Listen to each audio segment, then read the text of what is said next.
7-kilogram pipe bomb planted along LK Advani's yatra was recovered. No arrest so far. This is the second bomb planted targeting Advani after the last attempt in 1998 in Coimbatore. माननीय अडवाणी जी ने कहा है कि वो इस ऐसे तत्वों से कतई नहीं घबराते हैं. People's safety comes first, says Advani, echoing Chief Minister Jayalalitha's stand on Kudamkulam.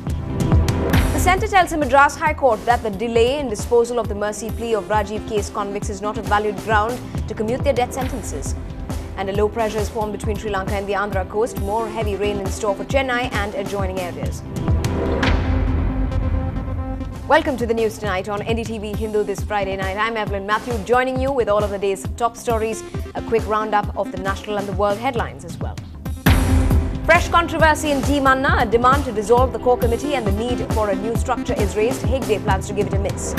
4 more babies die in Kolkata's BC Roy Hospital, taking the total to 17. 12 more casualties reported in another medical college. A group of ministers led by the finance minister looks at a turnaround plan for Air India. The purchase of 27 Dreamliners on the cards. Mayawati government reacts to Jairam Ramesh's allegations, calling it politically motivated, questions how the letter leaked in the first place. The India F1 mania has only begun. Lady Gaga talks about her indie connection in music and her wardrobe. And it's D-Day for India's opener, Gopi Gambhir. He ties the knot in a private affair at a Gurgaon farmhouse.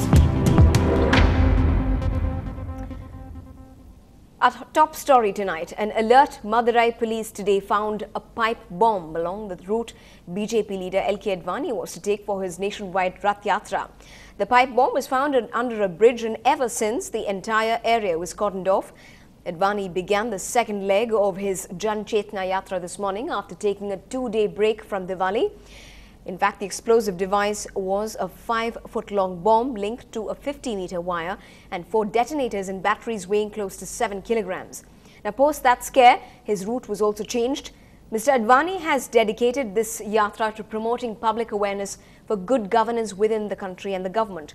Now, just to jog your memory, way back in 1998, a series of blasts hit Coimbatore hours before Mr. Advani was to address an election rally there, where 58 people were killed and 200 injured. But despite many protests around this Rath Yatra, Mr. Advani's journey has been seen as his attempt to project himself as the man his party should select as its prime ministerial candidate. A bomb squad, in fact, was quick to take position on the ground as soon as an alert was sounded. And here are what the officers had to say, while also gathering some of the voices of the eyewitnesses in the vicinity. See, we cannot disclose anything now, right now. We'll tell you sometime later. காலையில நான் பொம்பளையால கூப்பிட்டு விறகு இங்கே வெட்டி போட்டிருந்தேன். நேற்று மழை வரும்போது ஓடி பண்ணி சமைக்க மாட்டாப்புல இப்படியாண்டில் கூப்பிட்டு வரும்போது வயர் இருந்ததுக்குள்ள பார்த்துட்டு என்னடா என்னங்க இல்லாத வயர் கிடக்குன்னு சொல்லி பார்த்துக்கிட்டே போனேன். அப்போ குழா மாதிரி இருந்தது. ஆகா என்னமோவில் வச்சுருக்காங்கன்னு சொல்லி ஒன்றிய கமிஷன்கிட்ட போய் சொன்னேன். அதிகாரிக்கு ஃபோன் பண்ணி என்னமோ இருக்குன்னு சொல்லுவாங்க. அப்புறமேல தான் நாங்கள் ஃபோன் பண்ணி தான் வர சொன்னேன். அவங்களோட தான் நான் வந்து காமிச்சிட்டு தான் நான் வீட்டுக்கு போனேன். என்ன மாதிரி என்ன குழா எப்படி இருந்துச்சு, என்ன கலர்ல இருந்துச்சு, எவ்வளோ சிமெண்ட் குழா மாதிரி சிமெண்ட் கலருக்கு சிமெண்ட் கலர் இருந்துச்சு. எவ்வளோ பெருசா இருக்கும்? 7 அடி 7 அடி இருக்கும். சரி, அப்புறம் வயர் எது வரைக்கும் போச்சு? வயர் அந்த பணம் sir. Well, Mr. Advani's party, the BJP, has also reacted and appears unnerved by this whole episode. Some among the party have called for a comprehensive plan to come into place.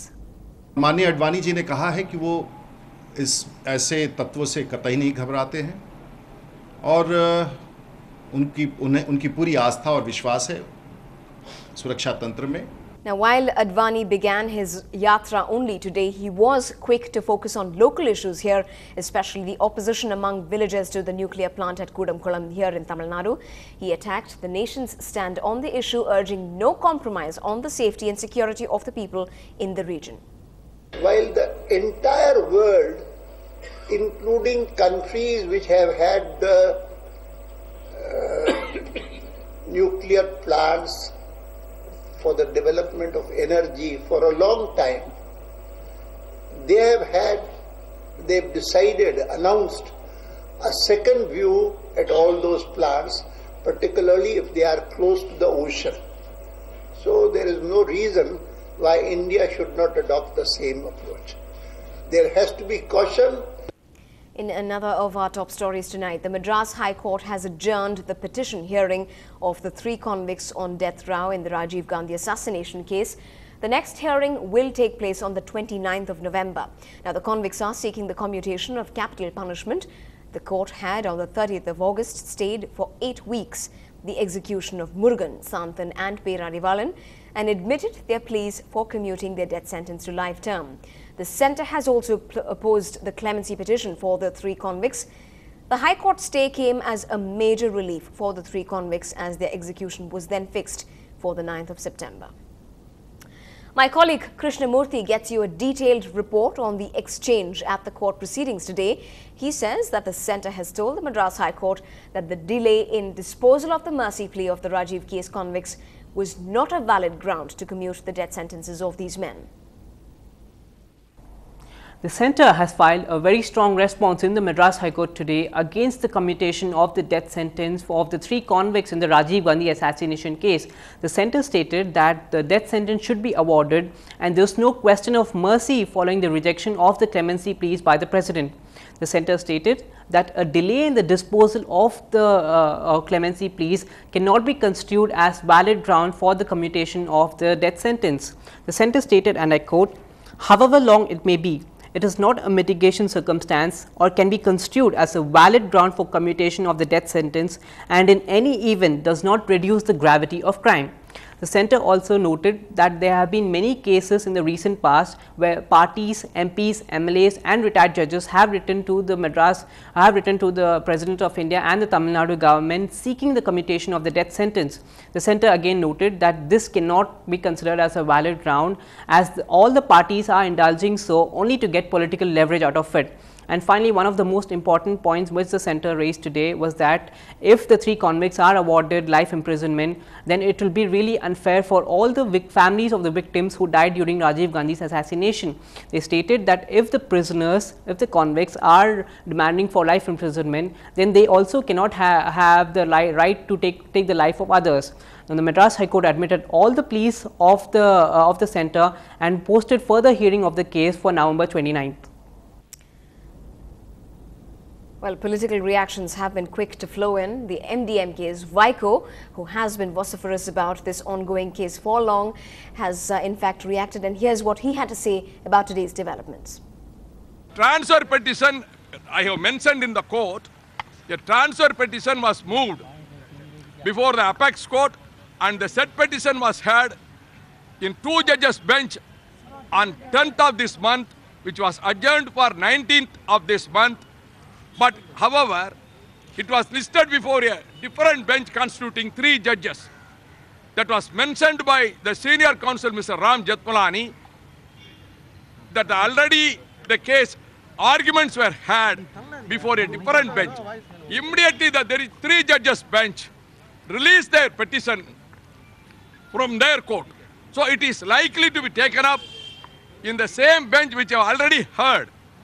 Therefore, we have made the plea. A tentative date may be fixed for hearing in this court that was agreed by their lordships. So the date has been fixed on 29th of this month. Mr. Jethmalani, I do hope, will definitely come and appear. And the stay, the interim stay is not a conditional stay, it is continued. That was mentioned by their lordships themselves. And the central government and state government have filed their counters to dismiss the petitions. That is the contention, just the crux of the matter, because I could not go into the details of the petition. Now, after the announcement from the courts today, a very emotional mother of one of the convicts, Perarivalan, has also reacted, and here's what she had to say this morning. ஆனால் நான் எதிர்பார்ப்பதெல்லாம் மாறான ஒரு செயல் இனிமேலாவது மத்திய அரசிடமிருந்து வெளிப்படும் என்பதுதான். இந்த மூவருக்கும் என்பதை விட என் மகனுக்கு நான் குரல் கொடுப்பது சரியாக இருக்கும் என்று அனைவரும் சொல்லுவதால் 21 ஆண்டுகள் ஒரு இளைஞனுடைய வாழ்க்கை வீணடிக்கப்பட்டுள்ளது. மறுக்கப்பட்ட நீதியால் என் மகனின் இளமை காலம் எல்லாம் சிறையிலேயே கழிந்து விட்டது. விசாரிச்சுட்டு நாளைக்கு அனுப்புறோன்னு சொல்லி ஜூன் 11, 91ஆம் ஆண்டு கூட்டி போனவங்க இன்னைக்கு வரைக்கும் என் மகனை இந்த வெளி உலகத்தை காட்டவே இல்லை. So while the BJP's LK Advani was in the state, he also chose the opportunity to comment on this big development here in the state that also bears a national significance as well. He says that the court's judgment should not be mixed with politics. Whether it is Rajiv killers or the attackers of the Indian Parliament, whatever decisions have been taken by the courts should not be meddled with on any political grounds. If there is a case of, say, capital punishment, where the crime, the murder is not heinous and there has been some provocation, individual cases, one can think in terms of clemency, but certainly not on political grounds. Well, plenty more to come on the news tonight, and thank God you can't smell what you are seeing. More on that story after a break.